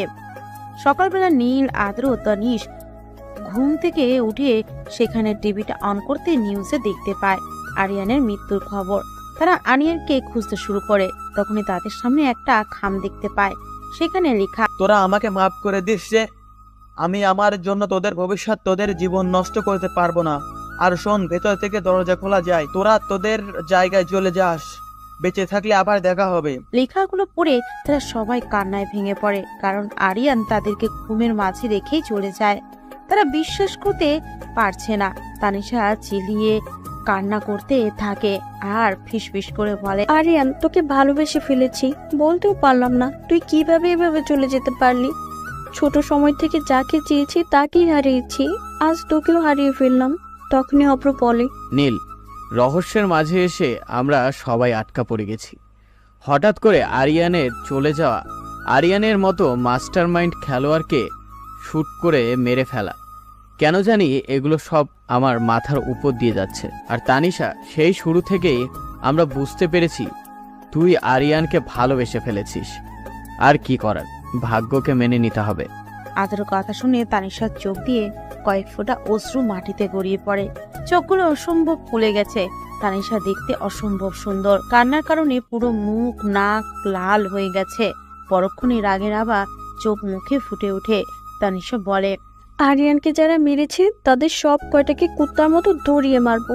আজ থেকে শুরু হবে সাইবার আক্রমণ, কাউকে শান্তিতে থাকতে দিব না। তানিশার কথা শুনে শান্তশিষ্ট নীল কান্নামাখা কণ্ঠে বলে ওঠে, তানিশা আর আদ্র আরিয়ানকে এই অল্প দিনে ভাইয়ার স্থান দিয়েছি, তার এমন অবস্থার জন্য আমারও কষ্ট হচ্ছে, কিন্তু তাড়াহুড়ো করে যা করব সবই ভুল হবে। তাই শান্ত হয়ে মাস্টার প্ল্যানিং করতে হবে, কারণ আরিয়ান কোনো সাধারণ কেউ না। আরিয়ান হচ্ছে মাস্টার মাইন্ড জগতের কিং। আর কে, তাকে সাধারণ কারো পক্ষে মারা সম্ভব না। নীলের কথায় তারা দুজন কিছুটা বুঝতে পারে তাড়াহুড়ো করে কোনো কিছু করা যাবে না। তারা তিনজন ভয়ঙ্কর এই জঙ্গল থেকে বের হয়ে যায়। এভাবে বেশ কিছুদিন চলে যায়। রাত 2টো ছুঁই এমার কিং মিস্টার নাসিব একটা বারে বসে আছে। রাজের কাছ থেকে সুপারি নিয়ে আজ তাদের ঈদের দিনের সমান মদ খেয়ে টাল হয়ে বারে বসে আছে। তার সাথে বেশ কয়েকজন ছেলেপেলা রয়েছে, মদ খাচ্ছে আর বলছে, তারা দুজন কত বোকা। রাজ মাহমুদের নাম শুনলে সাধারণ মানুষের অবস্থা খারাপ হয়ে যায়। সেই রাজ মাহমুদ আমাকে সাধারণ একজনকে মারার জন্য 10 কোটি টাকা দিল। রাজ মাহমুদ বললে এমনিতেই করে দিতাম, আর সে 10 কোটি টাকা দিল। কথাগুলো বলে এমার কিং নাসিব অল্প হাঁটিতে লুটে পড়ে। এদিকে একজন আগন্তুক বারে প্রবেশ করে। কালো কোট, কালো প্যান্ট, মাথায় কালো হুডি, একেবারে রিয়েল মাফিয়া যেন এখানে প্রবেশ করেছে। আগন্তুকটা বারে প্রবেশ করে নাফিসের সামনাসামনি বসে। এক নিঃশ্বাসে বিয়ারের বোতলটা খালি করে ফেলে আর নাফিসের দিকে তাকিয়ে বলে, একটা রাজ্যের মধ্যে হাজারো অধিক শত্রু থাকে। রাজাকে সিংহাসন থেকে নামানোর জন্য হাজারো মানুষের প্রচেষ্টা থাকে, তবুও কিন্তু রাজা অনায়াসে তার রাজ্য পরিচালনা করে দেয়, কারণ খ্যাক শিয়ালকে দেখে সিংহ ভয় পায় না। তোরা আগুনে হাত দিয়ে ফেলেছিস, তোদের মৃত্যুটা খুব ভয়ানক হবে। সাধারণ কেউ দেখলে তো তাদের প্যান্ট জায়গায় নষ্ট হয়ে যাবে। উপরে ভালো থাকিস। আগন্তুকের কথাগুলো বলে কোমর থেকে লম্বা একটা তলোয়ার বের করে। তাদের কথা বলার সুযোগ না দিয়ে একের পর এক কোপাতে শুরু করে। কারো হাতে তো কারো মাথা। কয়েক মিনিটের পুরো ভাতটা যেন শ্মশানে পরিণত হয়। সবার রক্ত যেন নদীর স্রোতের ন্যায় বয়ে যাচ্ছে। আগন্তুকের সমস্ত শরীর রক্তে মাখামাখি হয়ে আছে, শুধু লাল আভার ন্যায় চোখগুলো দেখা যাচ্ছে। সবাইকে শুইয়ে মুখ দিয়ে সিগারেট উচ্চারণ করতেই বার থেকে একজন কর্মচারী দৌড়ে সিগারেট দিয়ে যায়। আগন্তুকটা ঠোঁটের কোণে সিগারেটটা লাগিয়ে হাসতে শুরু করে। ধোঁয়াগুলো উপরের দিকে ছেড়ে দেয়। বসা থেকে উঠে বার থেকে বের হয়ে অন্ধকারে মিলিয়ে যায়। সকালবেলা নিউজের হেডলাইন হয়, পাহাড়ি অঞ্চলে একটা বারে এমার কিং নাসিব সহ যারা বারে ছিল প্রত্যেককে কুপিয়ে মারা হয়েছে। এমন খুন আর কখনো কেউ দেখেনি। হাত পা মাথা কারো জায়গায় নেই, কারো হাত আছে তো মাথা নেই, পা আছে তো হাত নেই। সব থেকে বড় ব্যাপার হলো লাশের পাশে বড় বড় করে লেখা ডেভিল কিং ইজ ব্যাক। সকালবেলা নিউজটা দেখে রাজসহ সূর্যের হাত থেকে রিমোটটা পড়ে যায়, হাত কাঁপতে শুরু করে। হুট করে ডেভিল কিং কেন এলো আর এমআর কিংকে কেন মারলো তাদের মাথায় আসছে না। তারপরে সূর্যের ফোনে ব্যাংকের ম্যানেজার কল দিয়ে বলে, স্যার আপনার অ্যাকাউন্টের সব টাকা কে জানি হ্যাক করে নিয়েছে। আমাদের কিছুই মাথায় যাচ্ছে না, এত টাইট সিকিউরিটি থাকা সত্ত্বেও কিভাবে হ্যাক করেছে। ম্যানেজারের কথাগুলো শুনে সূর্যের হাত থেকে ফোনটা পড়ে যায়। পাশে থেকে রাজ গম্ভীর হয়ে সূর্যের দিকে তাকিয়ে আছে। রাজ বলার আগেই সূর্য বলে, রাজ, আমার ব্যাংকের সকল টাকা কে জানি হ্যাক করে নিয়েছে। ব্যাংক থেকে টাকা হ্যাক করাটা কোনো চারটেখানি কথা না, বড় ধরনের কারো হাত আছে। কি করব বুঝতে পারছি না। সূর্যের কথাগুলো শুনে রাজ হাসতে শুরু করে। হাসতে হাসতে বলে, সূর্য, মাস্টার মাইন্ড জগতে টিকতে হলে সব সময় মাস্টার প্ল্যান করে চলতে হয়। আমাদের রাজ্যটায় একটা কথা প্রচলন, শেষ নিঃশ্বাস পর্যন্ত তোকে লড়তে হবে। যদি না লড়তে পারিস তাহলে রাস্তায় থাকা নেড়ে কুকুরগুলো ছেড়ে ঘুরে খাবে। এতজনকে মেরে এই পর্যন্ত এসেছি, তোকেও তো কেউ না কেউ মারতে আসবে। তবে আরিয়ানকে তো উপরে পাঠিয়ে দিয়েছি, চিল থাক। নতুন শত্রুকেও তাড়াতাড়ি ধরবো। তবে খোঁজ লাগা ডেভিল কিং আবার ব্যাক করলো কেন? রাজের কথাগুলো শুনে সূর্য একটু ভাবুক হয়ে পড়ে। রাজকে যতটা ভোলাভালা মনে করেছে, রাজ আসলে প্রকৃত একজন মাস্টার প্লেয়ার। তাকেও মাথা ঠান্ডা করে মাস্টার প্ল্যানিং করতে হবে। এদিকে বাংলাদেশের সাইবার টিম বের করতে পেরেছে ব্যাংক থেকে লেডি কুইন নামে একজন মেয়ে হ্যাকার ব্যাংক থেকে টাকাগুলো নিয়েছে। এই নিউজটা পুরো বাংলাদেশে ছড়িয়ে যায়। এতক্ষণ আগন্তুকটা টিভির সামনে বসা ছিল। নিউজটা দেখে মুখে অল্প হাসি ফুটে ওঠে, মুখ দিয়ে অস্পষ্ট স্বরে বের হয়ে আসে, সাইকো কুইন। আপনারা হয়তো ভাবছেন আগন্তুকটা আবার কে, তাহলে শুনুন। হুট করে হারিয়ে যাওয়া ডেভিল কিং হলো আগন্তুক ব্যক্তিটা। এদিকে একের পর এক খুন হতে শুরু করে। প্রত্যেক লাশের পাশে ডেভিল কিং ইজ ব্যাক লেখা, আর সেইটাও তাজা রক্ত দিয়ে। সূর্যের মতো হ্যাকারও ভয়ে আতঙ্কে আছে, কারণ বেশ কয়েকদিন আগে তার একজন বিশ্বস্ত লোককে মেরে তার লাশের পাশে লেখা ছিল। চোখে দেখে মানুষগুলো অতি অন্ধকারে ভয়ে আটকে ওঠে, কিন্তু সেই অন্ধকারে চোখে না দেখা মানুষগুলো দিব্যি মুখে হাসির রেখা ফুটিয়ে চলতে পারে। আমি সেই অন্ধকার রাজ্যের রাজা। তোরা হ্যাকিং শিখে নিজেদের পাওয়ারফুল মনে করিস, তোদের মৃত্যুটা খুব ভয়ঙ্কর হবে। হা হা হা। এই লেখাটা দেখার পর থেকে সূর্যের রাতের ঘুম হারাম হয়ে গিয়েছে।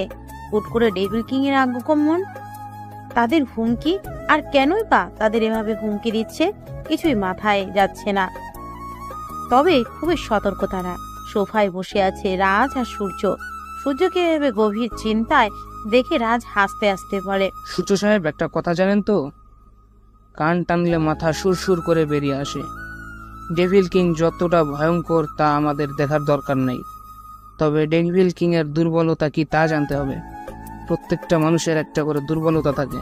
রাজ কথাগুলো বলে সিগারেট ধরিয়ে হাসতে থাকে। রাজের কথাগুলো শুনে সূর্য ভাবনা জগৎ থেকে বের হয়। রাজ ঠিকই বলেছে, প্রত্যেক মানুষের একটা করে দুর্বলতা থাকে। ডেভিল কিং এর হয়তো কোনো দুর্বলতা আছে। এদিকে রাজ সিগারেট টানতে টানতে সামনে ল্যাপটপ নিয়ে কাজ করতে করতে বলে, কথা ছিল আরিয়ানকে মেরেই আমি আমার বিস্তার করা রাজ্যে চলে যাব, কিন্তু এবার বিষয়টা ব্যতিক্রম। ডেভিল কিংকে মেরে তারপর বাংলাদেশ থেকে বের হব। সে যদি ডেভিল হয় তাহলে আমি হাহা। সূর্য রাজের দিকে গভীর ভাবে তাকিয়ে আছে। রাজ হাসতে হাসতে সূর্যের দিকে ভ্রু কুচকিয়ে বলে, আচ্ছা সূর্য সাহেব, রাশিয়ান দা কিং মাফিয়ার নাম তো শুনেছেন? রাজের কথায় সূর্য অবাক হয়ে যায়। সূর্য বুঝতে পারে রাজ কোনো সাধারণ খেলোয়াড় না, মাস্টার মাইন্ড জগতের নিখুঁত একজন খেলোয়াড়। সূর্য অবাক হয়ে বলে, রাশিয়ান দা কিং মালয়েশিয়ার একজন বড় মাফিয়া টিম, যারা মালয়েশিয়ায় সবকিছু নিজের দখলে নিয়ে গেছে। তা হঠাৎ রাশিয়ান দা কিং, ওনার কথা জিজ্ঞাসা করার কারণ? ওই রাশিয়ান দা কিং আর কেউ নয়, স্বয়ং আমি। রাজের কথা শুনে সূর্য অবাক হয়ে যায়। একের পর এক শক খেয়েই যাচ্ছে। তবে সূর্য বেশ খুশি, রাজ আর ডেভিল কিং এর মাঝে লড়াই করে সে বেঁচে থাকবে। তাকে সে মেরে সব কিছুই নিজে পরিচালনা করবে। এদিকে সাইকো কুইন 10 জন বিখ্যাত হ্যাকারকে ভাড়া করে এনে সূর্যের সব টাকা হ্যাক করায়। আর সবার মাঝে ছড়িয়ে দেয় এটা সাইকো কুইন নামে একজনের কাজ। সাইকো কুইন সিদ্ধান্ত নেয় এবার রাজের বিষয়ে তথ্য বের করবে আর হ্যাকারদের বলে দেয় রাজের ওয়েবসাইট হ্যাক করার জন্য। টিমের সবাই লেগে যায় সাইকো কুইনের কথা মতো। একটু পরে ডেনিট নামে একজন রাশিয়ান হ্যাকার সাইকো কুইনের উদ্দেশ্যে বলে, ম্যাম, ওনার ওয়েবসাইট হ্যাক করা আমাদের জন্য অসম্ভব। উনি অনেক বড় একজন হ্যাকার। ওনার সব সিস্টেমে এমনভাবে সিকিউরিটি দেওয়া হয়েছে যে হ্যাক করার চেষ্টা করবে উল্টো তারই সব কিছু হ্যাক হয়ে যাবে। ডেনিমের কথা সাইকো কুইন চিন্তায় পড়ে যায়, মনে মনে বলে, রাজ মাহমুদকে তো আমি ধরবই। সে আমার থেকে আমার ভালোবাসাকে ছিনিয়ে নিয়েছে। রাজ মাহমুদের ধ্বংসের কারণটা আমিই হব। সাইকো কুইন কাউকে ছাড়বে না। রাত প্রায় 1টা ছুঁই ছুঁই। ঘড়ির কাঁটাটা টিকটিক ভাবে আওয়াজ করছে। ডেভিল কিং চেয়ারে বসে সিগারেটের ধোঁয়া উড়াচ্ছে। মাস্টার মাইন্ড জগতের একজন অংশ ডেভিল কিংও। খেলাটা যখন মাফিয়া আর হ্যাকারদের মাঝে হয় তখন হয়তো পরিস্থিতিটা ভয়াবহ হবে। তাদের রাজ্যটাতেই বেইমানি দিয়ে ভরপুর। চেয়ারের জন্য কে কাকে উপরে পাঠাবে সবার অজানা। তবে এই রাজ্যে একটা কথার প্রচলন আছে, নিজের রক্তকেও বিশ্বাস করা যাবে না, কারণ এই রাজ্যে যে বিশ্বাস করবে সেই মারা পড়বে। ডেভিল কিং কালো কোট হুডি পরে বের হয়ে যায় অজানা গন্তব্যে। এদিকে বারে বসে পুলিশ অফিসার অর্ণব সমান তালে বিয়ার খেয়ে যাচ্ছে। একেবারে মাতাল হয়ে বার থেকে বের হয়ে যায়। কোন রকম ড্রাইভ করে বাড়ির পথে রওনা দেয়। কিছু দূর যাবার পর কষে ব্রেক করে, কারণ রাস্তার মাঝে একজন মানুষের অবয়ব বসে আছে। গাড়ি থেকে নেমে, শালা মাদার চো, রাস্তার মাঝে বসে আছিস কেন? এখনই ওপরে উঠিয়ে দিতাম। পুলিশ অফিসারের কথাগুলো শুনে লোকটা হাসতে হাসতে বলে, পিপিলিকার ডানা গজায় মরিবার তরে, তোরা ডানাগুলো বেশ বড় হয়ে গিয়েছে। এটা ছাঁটাই করতে এসেছি, এখানে একজন মরবে আর সেটা হচ্ছিস তুই। আগন্তুকটা কথাগুলো বলে হুডিটা আর মুখের মাস্কটা সরিয়ে দেয়। পুলিশ অফিসার আগন্তুক দেখে চোখগুলো বড় বড় করে ফেলে। কিছু বলতে যাবে তখনই আগন্তুকটা মুখের ভিতর পিস্তল ঠেকিয়ে ধরে। সবগুলো গরম বুলেট তার মুখের ভিতর চালান করে দেয়। বুলেটগুলো অপর প্রান্ত দিয়ে বের হয়ে যায়। রক্তগুলো ছিটকে গাড়িতে গিয়ে পড়ে। পুলিশ অফিসারের নিথর দেহ মাটিতে পড়ে থাকে। আগন্তুকটা হাসতে হাসতে অন্ধকারে মিলিয়ে যায়। এদিকে সকালবেলা নিউজে দেখাচ্ছে পুলিশ অফিসার অর্ণবকে ডেভিল কিং মুখের ভিতর লাগাতার গুলি করেছে, যার কারণে সেখানেই মারা যায়। সব থেকে আশ্চর্যের বিষয় হলো পুলিশ অফিসারের চোখগুলো যেন বের হয়ে আসার উপক্রম ছিল। মনে হয় সামনে কোনো ভয়ঙ্কর কিছু দেখেছে। নিউজটা দেখে রাজের চোখগুলো রক্তিম বর্ণ ধারণ করে। অর্ণব তাদের হয়ে কাজ করত, তাকেও ডেভিল কিং মেরে ফেলেছে। এটা তার মানা যাচ্ছে না। রাগে গজগজ করতে করতে ল্যাপটপ নিয়ে বসে। এদিকে গভীর চিন্তার পর সূর্য হাসতে থাকে। হাসতে হাসতে রাজকে বলে, অনেক হয়েছে কুকুর শেয়ালের খেলা, এখন মাঠে বাঘে সিংহে খেলা হবে। দেখা যাক কে টিকে, বাঘ নাকি সিংহ। এদিকে লেডি কুইন পাগলের মতো চেষ্টা চালিয়ে যাচ্ছে কিভাবে রাজের সবকিছু হ্যাক করা যায়। রাশিয়া থেকে যত হ্যাকারকে এনেছে সবাই রাজের ওয়েবসাইট হ্যাক করতে অস্বীকার করে, কারণ হ্যাকিং জগৎটা ভয়ঙ্কর থেকে ভয়াবহ। এই রাজ্যে একবার ধরা পড়লে হয়তো জেল, না হয় দুনিয়ায় মায়া ত্যাগ করতে হবে। ডেভিল কিং এর তাণ্ডবে একে একে মাফিয়া থেকে শুরু করে বড় বড় বিজনেসম্যানরাও মারা পড়েছে, আর যাদের খুন হচ্ছে সবাই বিভিন্ন 2 নম্বরী কাছে জড়িত। রাজ একটানা 3 ঘন্টা ল্যাপটপের সামনে বসেছিল। টানা 3 ঘন্টার পর রাজের মুখে একরাশ মুচকি হাসি দেখা যায়। সূর্যকে পিঠে থাপ্পড় দিয়ে বলে, চল, একজনকে হাতে পেয়েছি। তার সব টাকা যে লেডি হ্যাকার হ্যাক করেছে তাকে ধরতে পেরেছি। আমার পূর্ব পরিচিত আস্থানায় আছে। রাজের কথা শুনে সূর্য খুশিতে আটখানা। তার এতগুলো টাকা যে নিয়েছে তাকে ধরতে পেরেছে। তারা দুজন বান্দরবন চলে যায়। সেখানে রাজের পুরাতন আর পরিচিত গোডাউন, যেখানে রাজ আর আরিয়ান একসাথে হ্যাকিং কাজটা চালাতো। তারা যেতে যেতে রাত 12টা বেজে যায়। নিস্তব্ধ এক রাস্তা, দূরে ল্যাম্পপোস্টের আলোটাও হালকা লাল আভার ন্যায় জ্বলে উঠেছে। রাজ আর সূর্য কয়েক কদম গিয়ে একটা পুরাতন বাড়ির ভিতরে প্রবেশ করে। বাড়ি বললে ভুল হবে, পুরাতন একটা গোডাউন। রাজ আর সূর্য ভিতরে প্রবেশ করতেই রাজের চেলাপেলারা চেয়ার এনে দেয়। রাজ দেখতে পায় হাঁটু ভাঁজ করে একজন মেয়েকে বেঁধে রাখা হয়েছে। মেয়েটির পুরো মুখ একটা কাপড় দিয়ে ঢাকা, যেন কোথায় এসেছে চিনতে না পারে। রাজ ইশারা করতেই মেয়েটির মুখ থেকে কাপড়টা সরিয়ে দেওয়া হয়। মেয়েটির মুখটা তার চুল দিয়ে ঢাকা। রাজ আবার ইশারা করে, একটা লোক মেয়েটির চুলগুলো সরিয়ে দেয়। রাজ মেয়েটিকে দেখে শকড হয়ে যায়, কারণ মেয়েটি রাজের পূর্ব পরিচিত। রাজের মুখ থেকে বেরিয়ে আসে, তানিশা। আপনারাও ঠিক ভেবেছেন, লেডি কুইন আর কেউ না, আরিয়ানের ফ্রেন্ড তানিশা। তানিশা রাজের দিকে তাকিয়ে হাসতে শুরু করে আর বলে, রাজ মাহমুদ ওরফে বেইমান, আমাকে চিনতে পেরেছিস? আমি কে? রাজ হাসতে হাসতে বলে, তোকে কেন চিনবো না? তুই আরিয়ানের ভার্সিটিতে ভর্তি। তোকে প্রথম দেখতে আমি পছন্দ করে ফেলি, কিন্তু তুই সেই চুপচাপ স্বভাবের আরিয়ানকেই পছন্দ করে বসলি। আরিয়ান নিজেও জানতো না ভার্সিটির সব থেকে সুন্দর মেয়েটা তার জন্য পাগল। যখন শুনতে পারি আরিয়ান তোকে চিনেও না, তখনই মাস্টার প্ল্যান করি। তোকে বলি আরিয়ানকে দেখা না দিতে, আরো বলি আরিয়ান অন্য কাউকে ভালোবাসে। আমি যাকে পাবো না তাকে অন্য কারো হতে দেব না। হা হা হা। রাজের এমন হাসি দেখে তানিশা বলতে শুরু করে, তোর কি মনে হয় তৃতীয় জনের কথা শুনে আমি আমার ভালোবাসার মানুষকে ছেড়ে দিব? তুই বলার পর আমি আরিয়ানের সম্পর্কে খোঁজ দিতে শুরু করি। সবশেষে যখন জানতে পারি আরিয়ানের লাইফে কেউ নেই, সেদিন আমি অনেক খুশি হয়েছি। সিদ্ধান্ত নেই আরিয়ানকে প্রপোজ করব, কিন্তু আরিয়ানকে আমি আর ভার্সিটিতে খুঁজে পাইনি। বেশ কয়েকদিন পর আমি আরিয়ানের ব্যাপারে খোঁজ নিতে শুরু করি। ওই দিন খোঁজ নিয়ে আমি অবাক, কারণ আরিয়ান ছিল আরকে, আর তাকে পুলিশ নিয়ে যায়। যখন শুনতে পাই তুই সাথে ছিলি, তখনই বুঝতে পারি এটা তোর একটা চাল। ওই দিন থেকে আরিয়ানের পিছু পিছু সর্বদা থাকতাম। দুবার তুই আরিয়ানকে ফাঁসিয়েছিস। তানিশা এক টানে কথাগুলো বলে দম নেয়। এতক্ষণ তানিশা শুধু রাজের দিকে তাকিয়ে কথাগুলো বলছিল। অপর পাশে তাকিয়ে তানিশা অবাক হয়ে যায়, কারণ রাজের পাশে আরিয়ানের উকিল তারেক রহমান বসে আছে। তানিশা বলেই বসে, আপনি আরিয়ানের উকিল তারেক রহমান না? তানিশার কথা শুনে যেন তারেক সাহেব মজা পায়, হাসতে হাসতে বলে, সবাই তো এক নামেই চিনে, বাংলাদেশের নাম্বার 1 ব্যারিস্টার তারেক রহমান। আর এছাড়া আমার আরেকটা পরিচয় আছে।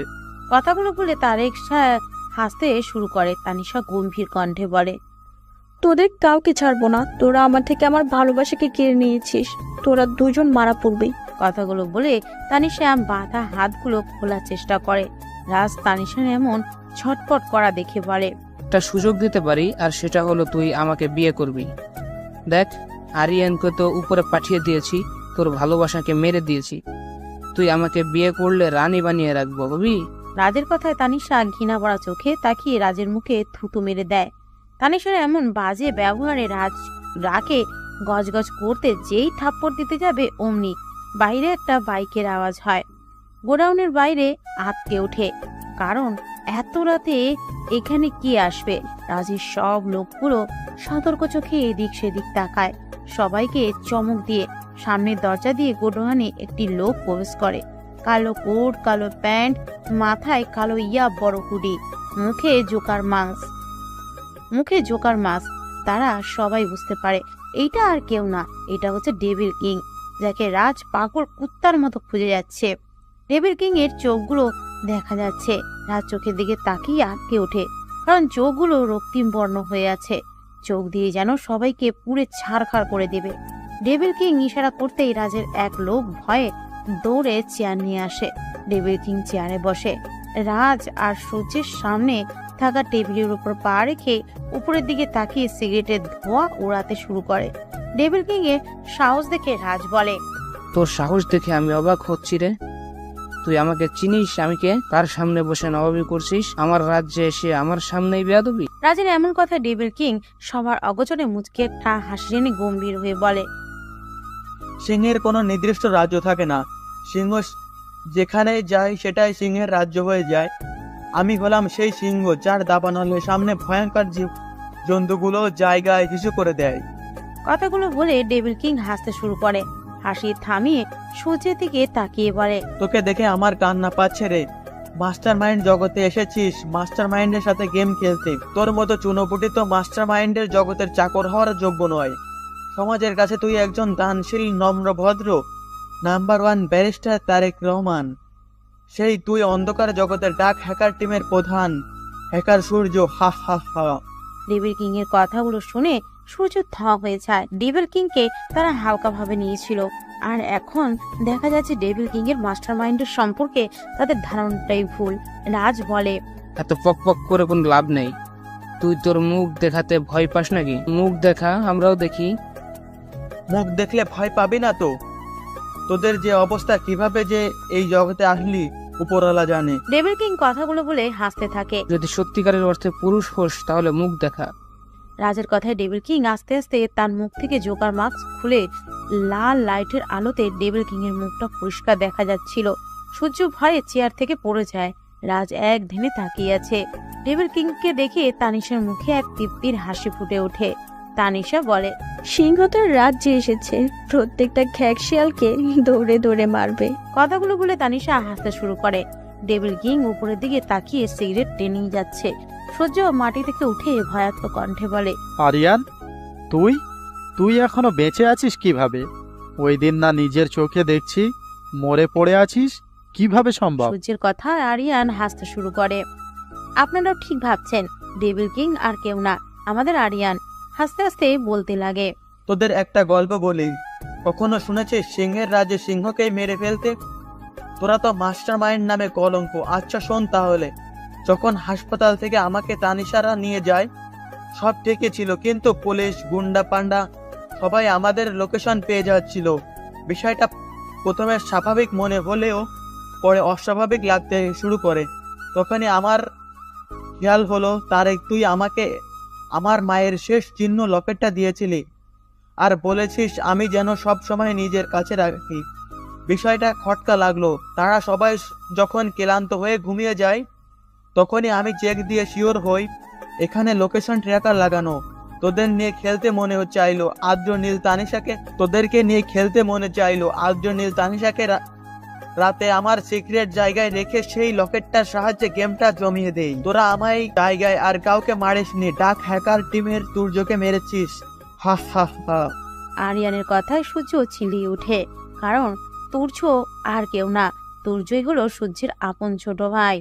আরিয়ান হাসতে হাসতে আবার বলে, তোরা কাঁচা প্লেয়ার রে, মনে করেছিলাম তোদের নিয়ে ভালোই খেলবো, কিন্তু তোরা এমন কাঁচা খেলা পছন্দ হচ্ছে না, তাই তোদেরকে আর বাঁচিয়ে রেখে লাভ নেই। আরিয়ানের কথায় রাজ বলে, সবই বুঝলাম, কিন্তু ডেভিল কিং হলে কিভাবে? আর সেটাও আমি জানি না, কাহিনীটা কি? রাজের কথায় আরিয়ান আবারও হাসতে শুরু করে। হাসতে হাসতে বলে, তোকে সব কিছুই শেয়ার করতাম। আচ্ছা শোন, তোর মনে আছে আমি সাইবার নিরাপত্তা হ্যাক নাজমুল ভাইকে হেল্প করি, ওনাকে তো তার টিমে যেতে অস্বীকার করি, কিন্তু উনি একদিন আমার খোঁজ করতে করতে আমার বাসায় আসে আর বলে, আরিয়ান, আমি জানি তোমাকে হাজার বলার পরেও তুমি আমার সাথে আসবে না। তোমাকে দেখে একটা জিনিস বুঝতে পেরেছি, তুমি দেশের জন্য, দেশের মানুষের জন্য ভালো কিছু করতে চাও। তুমি কি জানো আজকাল বড় বড় নেতাকর্মীরা গরিবদের রক্ত চুষে চুষে খাচ্ছে? তুমিই পারবে সাধারণ মানুষদের ন্যায় দিতে। তখন আমি ওনার কথা শুনে অবাক হলাম, কারণ দেশে এত এত মানুষ থাকতে নাজমুল ভাই আমার কাছেই এলো কেন? ওনাকে জিজ্ঞেস করি, ভাই আমি তো অতি সাধারণ, আমি কিভাবে সাধারণ মানুষকে ন্যায় দিতে পারবো? তুমিই পারবে। তোমাকে সবার আড়ালে থেকে সাধারণ মানুষের পাশে দাঁড়াতে হবে। আজ থেকে তুমিই হবে ডেভিল কিং। তোমার নাম শুনলে যেন সমস্ত নেতা পেতাদের রাতের ঘুম হারাম হয়ে যায়। তবে তোমার ডেভিল কিং হওয়ার গল্পটা একান্তই তোমার, তোমার মাও যেন না জানে। আরিয়ান একদমই কথাগুলো বলে নিঃশ্বাস নেয়। আরিয়ানের কথা শেষ হতেই সূর্য বলে, তুই আমার ভাইকে মেরে ফেলেছিস কুত্তার বাচ্চা। আমি তোর মাকে নিজ হাতে কুপিয়ে মেরেছি। সূর্যের কথাগুলো শুনে আরিয়ানের চোখগুলো রক্ত বর্ণ ধারণ করে। কোমর থেকে চাপাতিটা নিয়ে সূর্যের হাতের মাঝ বরাবর এক কূপ বসিয়ে দেয়। সূর্য ও মাগো বলে চিল্লিয়ে ওঠে। সূর্যের চিল্লানোর আওয়াজে পুরো গোডাউনটা কাঁপতে শুরু করে। এমন একটা মুহূর্তের মাঝে রাজ হাসতে শুরু করে। হাসতে হাসতে বলে, শিয়াল আর কুকুরকে শরীরে যতই পেটানো হয় তবুও তার কিছুই হয় না, কারণ তাদের শরীরটা পরিস্থিতির সাথে খাপ খাইয়ে নিয়েছে। আমি জানি তুই আসবি, তুই যে এত সহজে মরবি না আমি জানতাম। আর লেডি কুইনকে আনলে তুই আসবি, যেমন কান টানলে মাথা আসে। তোর আশেপাশে তাকিয়ে দেখ। আরিয়ান আশেপাশে তাকিয়ে দেখে পুরো গোডাউন বডি বিল্ডার দিয়ে ভর্তি, কম করে হলেও 50-60 জন। আরিয়ান একটা মুচকি হাসি দেয়। তানিশার সামনে গিয়ে তার হাতগুলো খুলে দেয়। ভালো করে তাকিয়ে দেখে তানিশার সুন্দর ফর্সা গালে থাপ্পড়ের দাগ স্পষ্ট। ঠোঁট কেটে রক্ত বের হয়ে শুকিয়েও গেছে। তানিশাকে খুলে ইশারা করে চলে যেতে। তানিশা যেতে না চাইলে রক্তবর্ণ চোখে তানিশার দিকে তাকাতেই সুরসুর করে গোডাউন থেকে বের হয়ে যায়। তানিশা বের হওয়ার ঠিক 1 ঘন্টা পর আরিয়ান বের হয়ে আসে। পুরো শরীর রক্তে রঙিন, খুঁড়িয়ে খুঁড়িয়ে তানিশার কাছে আসে। আরিয়ান কোনো কিছুই না বলে গাড়িতে গিয়ে বসে। তানিশা এসে গাড়ি চালাতে শুরু করে। সকালে তানিশা নিউজ চালু করতে ঝটকা খায়, কারণ টিভিতে নীলকে দেখানো হচ্ছে। নীল বলছে, বান্দরবন জঙ্গল এলাকায় পরিত্যক্ত গোডাউনে প্রায় অনেক মানুষের লাশ উদ্ধার করা হয়। ভয়ঙ্কর বিষয় হচ্ছে, কে কোনটা, কার বডি কোনটা চেনার কোনো উপায় নেই। হাত, গলা, মাথা, পা কারো কোনোটাই সঠিক জায়গায় নেই। একজনের কাটা মাথা ঝুলিয়ে রাখা হয়েছে, আর রক্ত দিয়ে বড় বড় অক্ষরে লেখা ডেভিল কিং। আরেকটা বিষয় হচ্ছে, রেপ কেসে পুলিশ যে ছেলেটাকে গ্রেফতার করেছে সে সম্পূর্ণ নির্দোষ। নাম্বার 1 ব্যারিস্টার তারেক রহমান হচ্ছে আমাদের দেশের শত্রু, ডার্ক হ্যাকার টিমের হেড। সব তথ্য পুলিশের কাছে এসেছে। তানিশা কিছু বলতে যাবে, তখনই আরিয়ান বলে, নীল নিউজ রিপোর্টার, নীলের মাধ্যমে আমার নির্দোষ হওয়াটা সহজ হয়েছে। তাদের কথার মাঝেই কলিং বেল আওয়াজ কানে আসে। তানিশা আটকে উঠে। আরিয়ান গিয়ে দরজা খুলে দেয়। সামনে আর্দ্র আর নীল দাঁড়িয়ে আছে। আরিয়ানকে দুজন জড়িয়ে ধরে বলে, বস, মাস্টার মাইন্ড জগতের কিং তুই। তোর প্ল্যানিং এর জন্য আজ আমরা সফল। যদি মরার নাটকটা না করতি তাহলে কখনো ধরতে পেতাম না। তাদের কথাগুলো শুনে তানিশার মুখ লাল হয়ে যায়। তার মানে আদৌ আর নীল সব জানতো। তানিশার এমন রাগান্বিত চেহারা দেখে তারা 3 জন দৌড়ে পালায়। সমাপ্ত। গল্পটা কেমন হয়েছে সেটা অবশ্যই কমেন্ট করে জানাবেন। আর নিত্য নতুন ভালোবাসা, অবহেলা, মাফিয়া গল্প পেতে আমাদের চ্যানেলটা সাবস্ক্রাইব করে পাশে থাকতে একদম ভুলবেন না কিন্তু। ধন্যবাদ সবাইকে এতক্ষণ